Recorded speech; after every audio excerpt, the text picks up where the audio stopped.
Hello everyone, welcome back. In today's video, I'm going to show you exactly how to factory reset almost any Roomba model without using the application.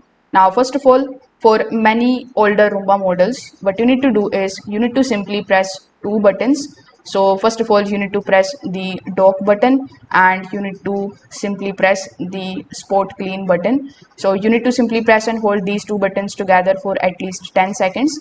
Now, on some of the models, you may hear a tone or you may see the lights flash, confirming that the reset process has started. Now, the newer Roomba models use a different type of reset process. So, in order to reset it these days, what you need to do is you need to simply press and hold the clean button for at least 20 seconds until the light ring starts spinning or changes the color. So, once the Roomba restarts, the factory reset should be completed.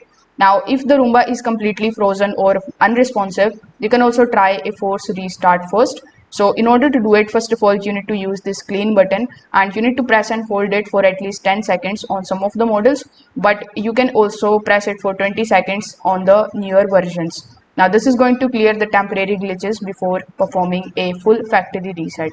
So if this video helped you out, make sure that you like this video and subscribe to the channel. Thanks for watching.